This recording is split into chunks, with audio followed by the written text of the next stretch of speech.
O livro de Salmos, Salmo de número 31.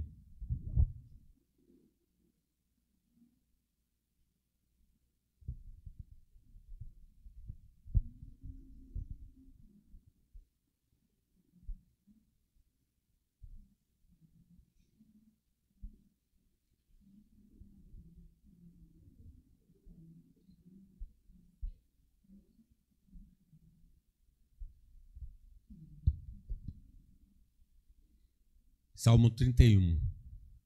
Em ti, Senhor, me refugio. Não seja eu jamais envergonhado. Livra-me por tua justiça. Inclina-me os ouvidos, livra-me depressa. Sê o meu castelo forte, cidadela fortíssima que me salve. Porque tu és a minha rocha e a minha fortaleza. Por causa do teu nome, tu me conduzirás e me guiarás. Tirar-me-ás do laço que as ocultas me armaram, pois tu és a minha fortaleza. Nas tuas mãos entrego o meu espírito. Tu me remiste, Senhor, Deus da verdade. Aborrece os que adoram ídolos vãos. Eu, porém, confio no Senhor. Eu me alegrarei e regozijarei na tua benignidade, pois tem visto a minha aflição. Conheceste as angústias de minha alma, e não me entregaste nas mãos do inimigo. Firmaste os meus pés em lugar espaçoso. Compadeceste de mim, Senhor, porque me sinto atribulado. De tristeza os meus olhos se consomem, e a minha alma e o meu corpo. Gasta-se a minha vida na tristeza, e os meus anos em gemidos. Debilita-se a minha força por causa da minha iniquidade, e os meus ossos se consomem. Tornei-me opróbrio para todos os meus adversários, espanto para os meus vizinhos e horror para os meus conhecidos. Os que me veem na rua fogem de mim. Estou esquecido no coração deles como morto. Sou como um vaso quebrado, pois tenho ouvido a murmuração de muitos. Terror por todos os lados, conspirando contra mim. Tramam tirar minha vida. Quanto a mim, confio em ti, Senhor. Eu disse, tu és o meu Deus. Nas tuas mãos estão os meus dias. Livra-me das mãos dos meus inimigos e dos meus perseguidores. Faze resplandecer o teu rosto sobre o teu servo. Salva-me por tua misericórdia. Não seja eu envergonhado, Senhor, pois te invoquei. Envergonhados sejam os perversos, emudecidos na morte. Emudeçam os lábios mentirosos, que falam insolenemente contra o justo, com arrogância e desdém. Como é grande a tua bondade, que reservaste aos que te temem, da qual usas perante os filhos dos homens, para com os que em ti se refugiam. No recôndito da tua presença, tu os esconderás das tramas dos homens. No esconderijo os ocultarás da contenda de línguas. Bendito seja o Senhor, que engrandeceu a sua misericórdia para comigo numa cidade sitiada. Eu disse na minha pressa, estou excluído da tua presença. No obstante, ouviste a minha súplice voz, quando clamei por teu socorro. Amai ao Senhor, vós todos os seus santos. O Senhor preserva os fiéis, mas retribui com largueza ao soberbo. Sede fortes e revigore-se o vosso coração, vós todos que esperais no Senhor. Amém. O tema está aí, meus irmãos. Vamos falar um pouco sobre essa verdade que transparece muito claro no Salmo. Corramos para Deus. Buscar a Deus é uma ordem divina. Buscar-me-eis, se me buscardes de todo o vosso coração. Negligenciar este mandamento é desprezar o auxílio do Senhor. Deus quer nos ajudar, Deus quer nos socorrer, mas nós, às vezes, nos negamos buscar a Deus, né? Esquecemos de recorrer ao Senhor. Os que não têm comunhão com Deus, através de Cristo, precisam urgentemente procurar a Deus, porque amanhã pode ser muito tarde.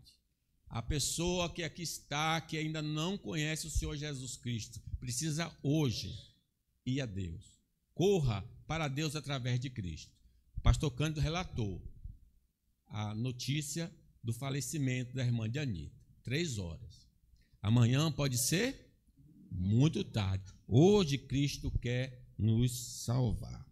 Aqueles que passam por um período complicado devem buscar a Deus, pois Ele tem a capacidade de transformar a sua situação.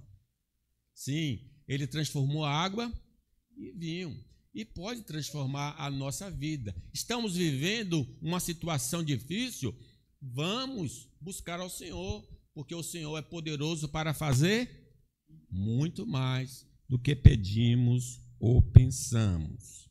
O único verdadeiro abrigo se encontra em Deus. O mundo é passageiro, mas Deus é eterno. Deus, Ele é poderoso para fazer qualquer coisa. Ele pode realmente mudar o quadro da nossa existência. Vamos então extrair algumas lições do Salmo 31 sobre o tema corramos para Deus. Em primeiro lugar, corramos para Deus para nos proteger dos tramas dos inimigos. Leamos aí o versículo 4. Tirar-me-ás do laço que as ocultas me armaram, pois tu és a minha fortaleza. Nas tuas mãos entrego o meu espírito. Tu me remistes, Senhor, Deus da verdade. Nós já falamos que o diabo, nosso adversário, anda em derredor, rugindo como leão, buscando a quem possa tragar. Além disso, tem agentes humanos. É no trabalho que estão nos perseguindo, às vezes dentre os parentes que nos perseguem, entre vizinhos que estão sendo perseguidos. Enfim, aonde nós temos um relacionamento, há uma grande possibilidade de um agente humano se levantar contra nós. Nós somos recomendados a orar pelos inimigos. Então, se refere a inimigos humanos. Nós somos convidados, se teu inimigo tiver fome, dá de comer, se tiver sede. Então, há uma possibilidade, sim, de homens se levantarem contra nós, sendo esses agentes do diabo. Então, nós precisamos fazer o quê? Se estamos vivendo essa situação, como o salmista fez, correr para Deus. Precisamos correr apressadamente para Deus. Como ovelhas de Cristo, não temos o dom da onisciência contra as investidas de nossos adversários. Eles estão tramando, eles estão botando arapucas, ciladas contra nós, e nós não temos esse discernimento do que vai acontecer daqui a instantes. Então, uma vez que essa capacidade de conhecimento pleno pertence a Deus, vamos nos entregar a Deus. É interessante que Davi, ele salvou Keila, uma cidade, e aí ele soube que Saul estava vindo a seu encalço. Ele perguntou a Deus: Senhor, Saul vai me alcançar? O pessoal da cidade vão me entregar a Saul? Aí eu disse: vão sim, eles vão entregar você a Saul.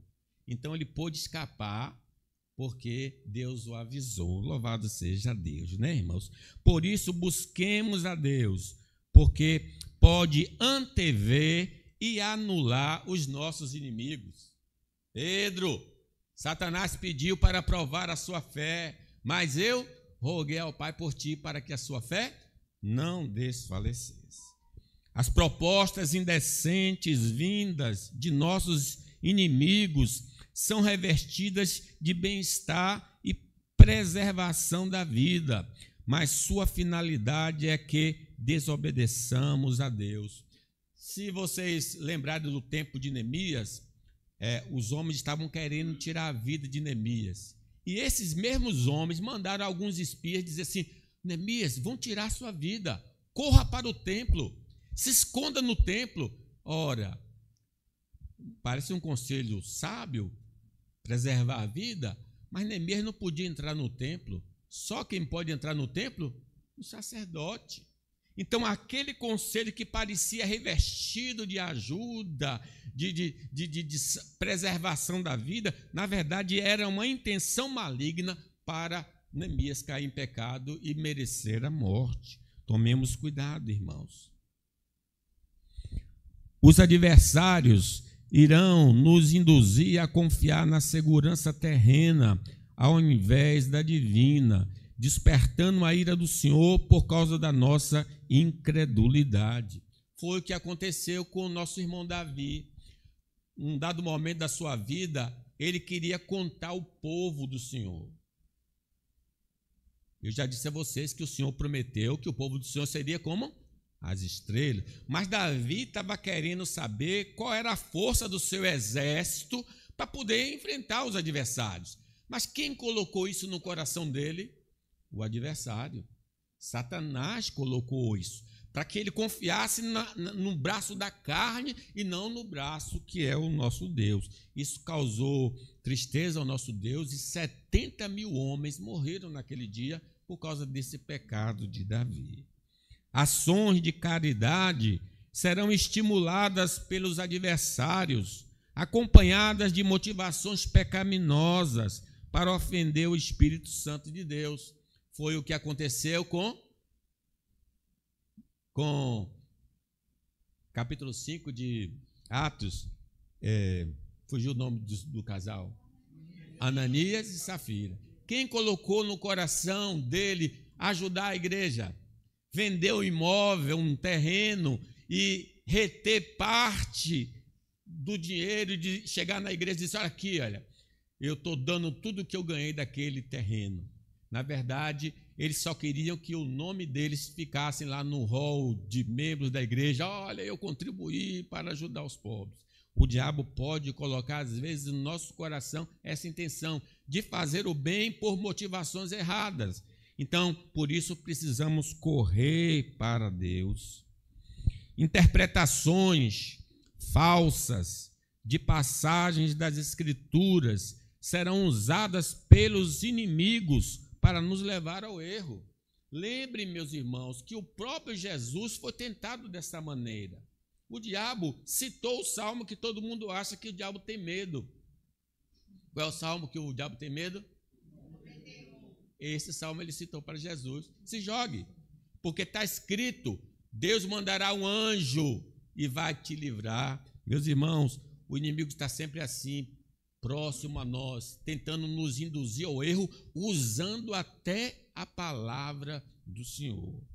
O inimigo vai nos fazer pensar que é suficiente estarmos filiados a uma denominação sem a necessidade de uma transformação de vida para termos os benefícios da salvação. Sim, ele induz muitos a permanecerem na igreja sem buscarem uma experiência real com Cristo.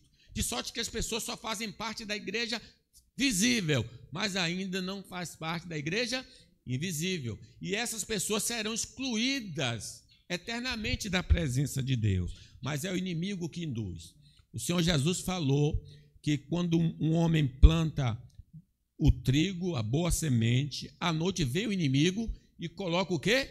O joio. Então o joio está presente no meio do arraial dos santos. Nós precisamos, então, correr para Deus por causa disto. Vem do adversário a possibilidade de servirmos a Deus de maneira parcial. Sejam piedosos na igreja, mas profanos em outros lugares, diz o diabo. Mas a Bíblia diz: sem santificação, ninguém verá o Senhor. Sim, ele nos induz isso. Seja piedoso na igreja, ore, cante, dê oferta, mas no seu trabalho, nas suas atividades fora da igreja, você deve agir de maneira que, como você acha por bem. Não, sem santificação ninguém verá o Senhor.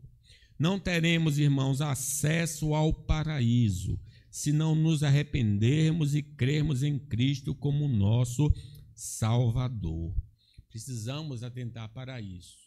O diabo não pode nos iludir como iludiu nossa mãe. Coma, que seus olhos serão abertos e como Deus sereis conhecedores do bem e do mal. Não caia nessa armadilha do diabo. Arrependimento. O que é então arrependimento? Significa reconhecer os próprios pecados, sentir tristeza por eles e decidir abandonar essas práticas, buscando viver de acordo com os ensinamentos de Deus. Não é apenas um remorso superficial, mas uma mudança genuína de coração e direção. Arrependei-vos, pois é chegado a vós o reino dos céus. Nós que estamos em falta diante de Deus, precisamos abandonar o pecado. Fé em Cristo envolve crer que Jesus Cristo é quem Ele é, o que Ele afirmou, que morreu na cruz para pagar os nossos pecados e ressuscitou para a nossa justificação. Louvado seja Deus. Em segundo lugar, meus irmãos, corramos para Deus para nos proteger das tribulações. Leamos aí o 9 e o 10. Compadece-te de mim, Senhor, porque me sinto atribulado, de tristeza os meus olhos se consomem, e a minha alma e o meu corpo. Gasta-se a minha vida na tristeza, em gemido. Debilita-se a minha força por causa da minha iniquidade, e os meus se consomem. Veja um crente atribulado aqui, um crente que está levando uma vida muito difícil.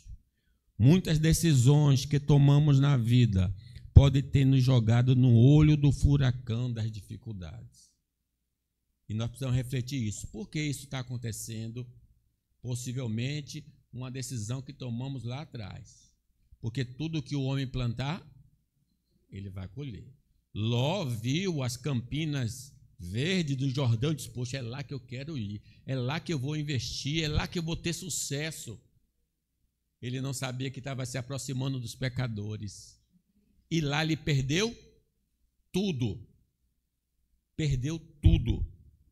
Pecados que cometemos podem ser a fonte do nosso sofrimento. O texto faz referência, no final ali está em negrito, que ele afirma que o pecado dele é a causa do sofrimento dele.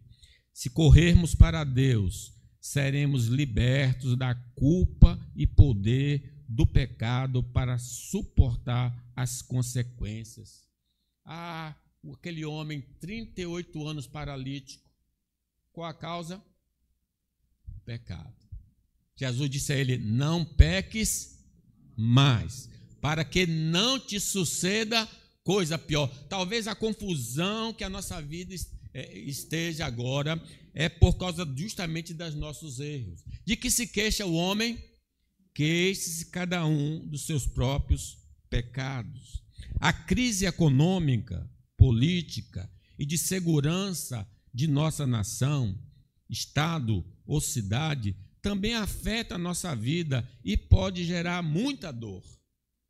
O Brasil está vivendo um momento difícil, está tudo caro.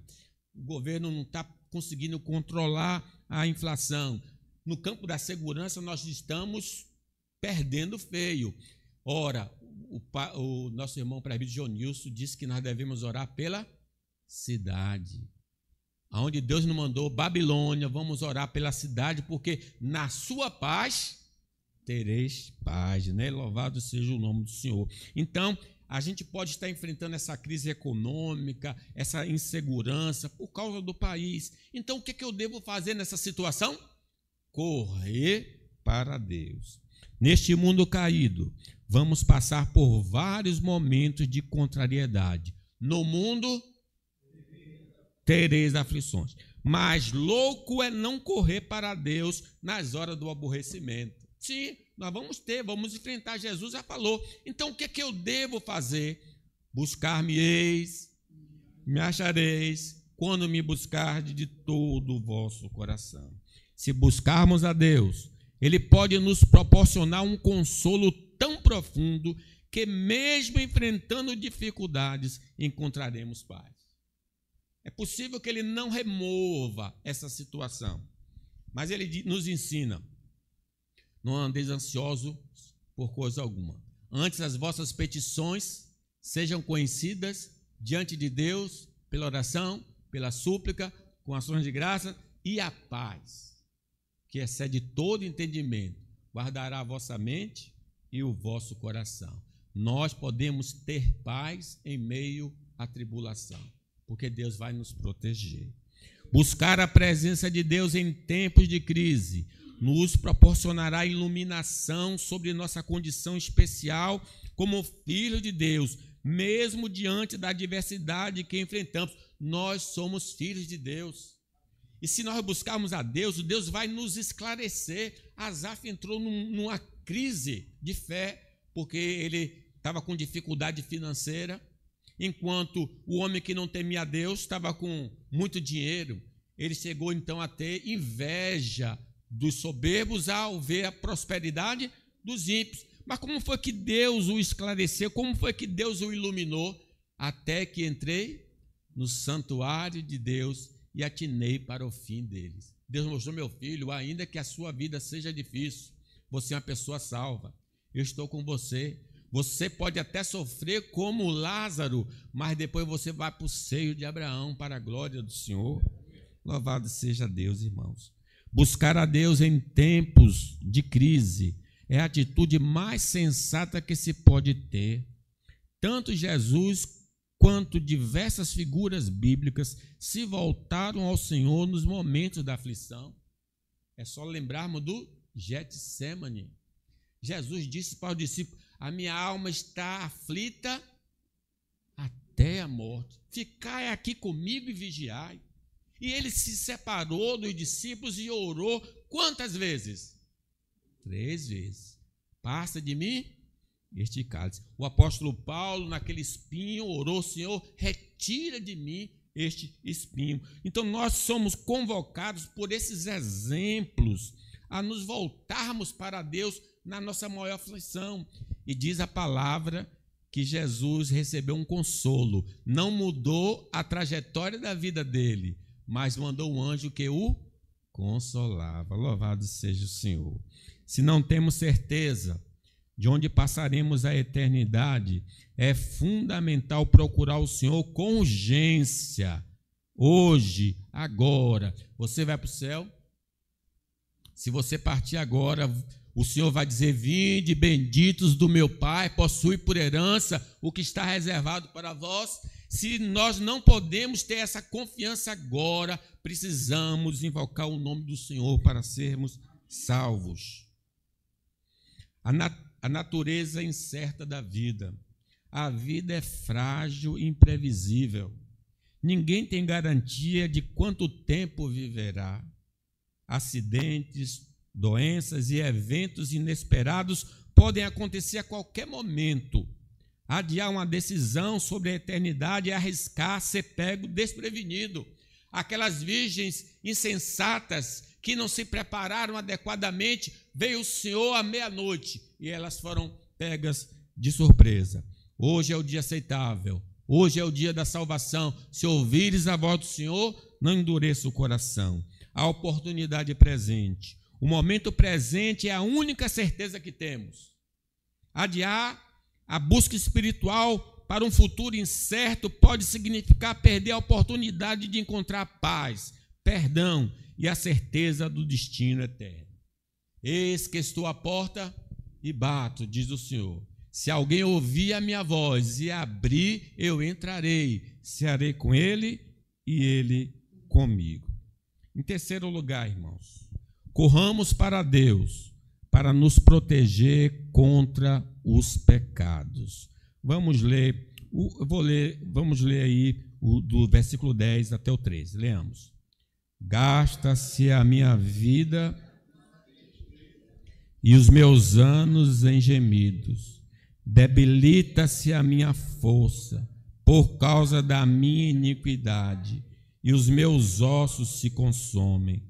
Tornei-me próprio para todos os meus adversários, espanto para os meus vizinhos e horror para os meus conhecidos. Os que me veem na rua fogem de mim. Estou esquecido no coração deles. Como um morto, sou como um vaso quebrado. Pois tenho ouvido a murmuração de muitos, terror por todos os lados, conspirando contra mim, tramam tirar minha vida. Destaque aí do versículo 10 final, por causa da minha iniquidade. Veja que toda essa tribulação que ele estava enfrentando tinha a ver com o pecado que ele havia cometido. Não pecar neste mundo é impossível. Muitas vezes pecamos de forma involuntária, sem querer mesmo. Não tínhamos o conhecimento e aí fizemos o que não agrada a Deus. E outras ocasiões, de maneira voluntária, proposital. Nós sabemos que não devemos fazer e mesmo assim nós fazemos. Mas seja o pecado involuntário ou voluntário, é pecado. E o salário do pecado é a morte. O castigo divino resultante de nossos pecados pode impactar nossa saúde. O filho, um dos filhos de Davi, o rei Jeorão, ele ficou com uma enfermidade incurável, porque ele matou seus irmãos. O cuidado médico, nesse caso, se eu estou doente porque eu pequei contra Deus, o cuidado médico, nesse caso, pode ser ineficaz para o nosso bem-estar. No entanto, a confissão e a renúncia à iniquidade poderão proporcionar a cura. Enquanto me calei, envelheceram meus ossos pelos meus constantes gemidos, até que eu confessei o meu pecado e não ocultei. Confessarei ao Senhor o meu pecado e Ele perdoou a minha iniquidade. O aperto econômico, como forma punitiva, por termos desagradado a Deus, não vai ter fim através de empréstimo. Se eu estou com dificuldade financeira e estou pecando contra Deus, não tome dinheiro emprestado, porque não vai resolver. Pastor Cândido leu. Aquele povo estava lá pecando em Ageu, e eles trabalhavam, e Deus soprava. O abandono do pecado, acompanhado de admissão de culpa, afastará o devorador econômico. Se o devorador econômico está à nossa volta, é por causa do nosso pecado. Aquele que confessa o seu pecado e deixa, alcançará misericórdia do Senhor.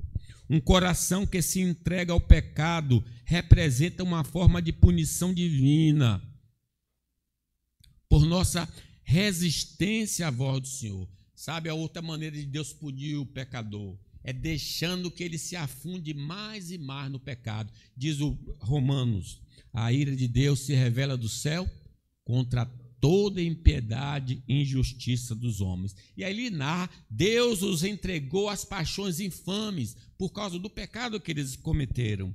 A verdadeira humildade diante de Deus é o único caminho capaz de trazer o reino de Deus para dentro de nós. Se o meu povo, que se chama pelo meu nome, se humilhar e orar e buscar a minha face, se converter dos seus maus caminhos, eu ouvirei, perdoarei e sararei a sua terra. Conflitos generalizados dentro da família podem surgir como consequência de nossas escolhas errôneas de vida. Por que Davi era tão atribulado em casa? Porque ele teve aquele relacionamento sexual extraconjugal, e aí Deus, a espada jamais se apartará da sua casa. E o que você fez em oculto será feito em pleno dia. O próprio filho dele abusou das esposas. Além de ter conflitos, o Aminon, que abusou uma das irmãs. Meus irmãos, Davi era um homem muito atribulado, e a causa principal é porque ele estava em pecado. A realização de uma confissão, tanto individual quanto familiar, é a chave para a recuperação da família. Quando o povo de Israel ficou em conflito, perdeu para a cidade de Ai, aí o Senhor disse: só tem um pecado aí no meio de vocês, enquanto não for removido, vocês não vão ter vitória, eu não vou estar com vocês. E aí foi trazido Acã. Eu disse: eu peguei ouro e prata proibido do Senhor e escondi na minha bagagem. Meus irmãos, seja a confissão individual do membro da família ou coletiva, a família precisa se arrepender para que a paz seja restaurada. Louvado seja o nome do Senhor. O pecado nos impedirá, irmãos, de entrar no reino de Deus, se não nos livrarmos dele através da fé em Jesus Cristo. Sem estar lavado no sangue de Jesus, não teremos acesso ao reino dos céus. O pecado é qualquer transgressão contra a lei e a vontade de Deus, seja em pensamento, palavra ou ação. Ele cria uma separação entre a humanidade e a divindade. Eis que a mão do Senhor não está encolhida, nem surdo o seu ouvido, mas as vossas iniquidades fazem separação entre vós e o vosso Deus. Os seres humanos não são inerentemente pecadores e incapazes de se livrarem completamente do pecado por seus próprios esforços. Por isso o Filho veio. Se o Filho vos libertar, verdadeiramente sereis livres. Louvado seja Deus. Quarto, corramos para Deus, para nos proteger da fé vacilante. Leamos aí o 22 a 24. Eu disse na minha pressa: estou excluído da tua presença. No obstante, ouviste a minha súplice voz, quando clamei por teu socorro. Amai ao Senhor, vós todos os seus santos. O Senhor preserva os fiéis, mas retribui com largueza ao soberbo. Sede fortes, revigore-se o vosso coração, vós todos que esperais no Senhor. Observe o início do versículo 22. Eu disse na minha pressa. Uma vez que ele orou e a resposta não veio, porque nós somos assim. Quer que Deus, a gente faz, apronta, anda por nossos próprios caminhos. Agora, Deus tem de vir depressa, dá uma solução. Como ele orou e não teve uma solução, disse: Deus se esqueceu de mim. Não há esperança mais para mim. Meus irmãos, pertencemos a uma geração que anseia por resultados instantâneos. Quem gosta de miojo aqui, né? Temos dificuldade em esperar. E quando buscamos a Deus, se a resposta não chega rapidamente, facilmente nos deixamos levar pelo desespero. Quantos não, às vezes não tem nem paciência de ficar numa fila para receber dinheiro, porque acha que está demorando demais. Uma fila numa loteria, as pessoas fogem e não vão. Mas o Senhor nos ensinou que devemos ser como uma viúva, está incomodando o juiz dia e noite. Julga a minha causa, julga a minha causa, julga a minha causa. A paciência, frequentemente, é uma virtude que falta em nosso cotidiano. E não aceitamos facilmente um aguarde como resposta. Observemos a criação. Deus poderia ter criado o mundo em um único dia, mas escolheu fazê-lo ao longo de 7 dias. Então, não pense que você orando que a resposta vai simplesmente acontecer. Sim, às vezes pode acontecer assim, mas no geral Deus demora muito, aparentemente. Porque Caleb tinha 40 anos, quando Deus disse: eu vou lhe dar a terra que você espiou. Sabe quantos anos depois ele recebeu a terra? 45 anos depois, quando ele tinha 85 anos. Isaac casou com 40 e orou para Rebeca dar à luz 20 anos depois. Abraão só vai ter o filho da promessa com 100 anos. Meus irmãos, Deus está ouvindo as nossas orações, já está operando, já está trabalhando. E esperei pacientemente pelo Senhor, e Ele se inclinou para mim e ouviu quando clamei por socorro. A forma como Deus age, conforme registrado na Bíblia Sagrada, não se alinha com o tempo humano, mas com o tempo divino. Nosso papel é orar e aguardar a providência divina. Não fique olhando para o seu relógio, não, que o relógio de Deus é diferente. Os meus caminhos não são os seus caminhos, e os meus pensamentos não são os vossos pensamentos. Então, nós precisamos entender que Ele é Deus, Ele é Senhor, Ele é que manda, Ele é que vai operar na hora que Ele quiser para a sua glória e seu louvor. Quem diz José que nós estamos estudando, José, talvez ele com 17, recebe uma revelação poderosa, mas só vai ser, de fato, elevado com 30 anos.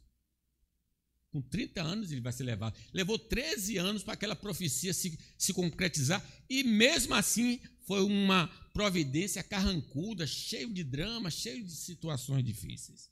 A ansiedade excessiva por questões materiais da existência demonstra que nossa confiança na assistência do Pai Celestial está enfraquecida. É essencial que Deus perdoe nossa falta de fé e reanime nossas crenças. Por que andares preocupados com o que haver de comer, beber e vestir? O vosso Pai Celestial sabe que necessitar de todas elas. O que é que devemos fazer?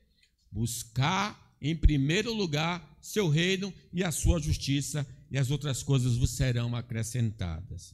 Para revitalizarmos nossa confiança, é importante recordar que em Cristo e através de Cristo, nossas orações alcançam o trono da graça de Deus. Diz que as orações dos santos sobem como um incenso, estão sendo acumulados lá. Louvado seja, as nossas orações estão sendo ouvidas. Deus ouve a oração do justo, registrou o seu pedido e vai agir na hora que ele deseja. Quando a fé está abalada, é porque estamos duvidando do amor de Deus por nós.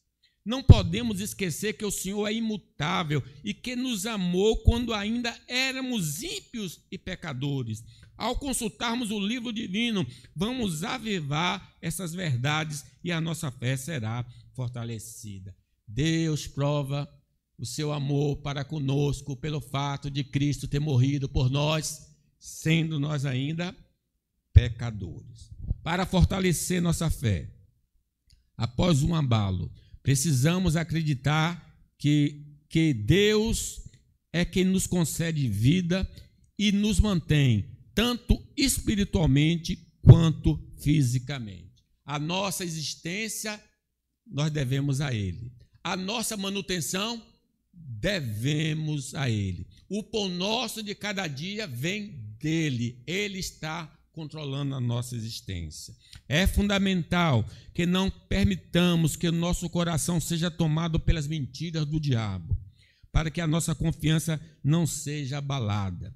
Ao realizarmos uma reflexão diária sobre as Escrituras, conseguiremos fortalecer nossa fé em Cristo e em seus ensinamentos, porque a fé vem pelo e ouvir a palavra de Deus. A crença em Jesus e em sua obra é fundamental para podermos nos aproximar de Deus. A morte de Jesus na cruz é um sacrifício que paga o preço pelos nossos pecados, permitindo que sejamos perdoados e reconciliados com Deus. Então, aquele que deu o seu Filho, certamente nos dará com ele também as demais coisas. Finalizo, meus irmãos. Corramos para Deus, para nos proteger, porque Ele concede graça ao refugiado. Tenhamos 19, 21. Como é grande a tua bondade, que reservaste aos que te temem, da qual usas perante os filhos dos homens, para com os que em ti se refugiam. No recôndito da tua presença, tu os esconderás das tramas dos homens. No esconderijo os ocultarás da contendas de línguas. Bendito Senhor, que engrandeceu a sua misericórdia para comigo uma cidade. É isso que acontece com algumas pessoas, questões políticas de países, né? Perseguições de outro tipo. Eles pedem asilo político e eles são recebidos. Você está com alguma dificuldade, corra para Deus, Ele vai te receber. A porta do céu está aberta. Vinde a mim, todos que estão cansados e sobrecarregados, e eu vos aliviarei. Tomai sobre vós o meu jugo, aprendei de mim, que eu sou manso e humilde de coração. A generosidade de Deus se revela ao abençoar todas as manhãs, tanto os justos como os injustos. Por que Deus vai me receber? Porque Ele já tem feito bondade para conosco. Levantamos hoje, já temos o que comer, o que beber, o que vestir. E Ele não faz isso só por nós, não, faz por todos os homens. Por esse motivo, devemos procurá-lo com sinceridade e arrependimento, pois Ele não despreza aquele que tem um coração quebrantado. Um coração contrito, Deus não desprezará. Deus nunca ignora aquele que está em aflição e clama por sua compaixão. Caso estejamos em busca de auxílio divino, sigamos o exemplo do rei Manassés. Quem foi o rei Manassés? Um homem perverso, adorou todo tipo de ídolo, matou o povo do Senhor. Deus o advertiu, ele não ouviu, então ele foi levado para o cativeiro. Lá no cativeiro, ele lembrou de Deus. Senhor, tem misericórdia de mim. E Deus fez voltar para a sua terra e reconheceu Manassés que o Senhor é Deus. É o Deus da graça, é o Deus perdoador. Deus nunca ignora aquele que está em aflição e clama por sua compaixão. Caso estejamos em busca de auxílio, vamos buscar a Deus. A bondade do Senhor pode se manifestar para nós que o procuramos, nos capacitando a suportar as adversidades. Às vezes Ele não remove, o espinho não foi tirado, mas diz: a minha graça te basta, porque o meu poder se aperfeiçoa na fraqueza. A igreja de Esmirna estava sofrendo, ele ampliou a mensagem, dizendo: olha, tereis tribulação de 10 dias, ser fiel até a morte, e dar-te-ei a coroa da vida. A graça de Deus para conosco, que buscamos auxílio em nossa aflição, se revela muitas vezes limitando o tempo e a intensidade da angústia. Está difícil? Tá, mas podia ser pior. E por que não é pior? Porque o Senhor limita essa situação. Lembra de Jó? Pode mexer nos bens, mas não mexa com ele. Mexa com ele, mas não lhe tire a vida. Irmão, qualquer dificuldade que estamos passando nesse momento, Deus está no controle dessa dificuldade. Deus está nos dando a capacidade de suportar. A graça de Deus para conosco, que buscamos auxílio, então temos essa limitação divina na nossa vida. Não devemos descartar que, ao pedirmos ajuda divina, Ele opera um milagre em nosso favor. A tempestade no mar e a multiplicação dos pães e peixes ilustram essa verdade. Sim, é possível que Deus possa agir imediatamente de maneira sobrenatural. Ele fez isso em outros tempos. Não podemos dizer que Deus não faz, mas, no geral, Ele opera por meios naturais, por meios ordinários. O Senhor mesmo nos convida a procurá-lo. Caso estejamos em um sofrimento espiritual e terreno, Ele não vai nos desprezar, porque o seu amor é infinito. Vamos recorrer a Deus, irmãos. Para de chorar, para de se desesperar. Vá a Deus, busque a Deus. O Senhor está mandando e você vai ter a salvação. Amém.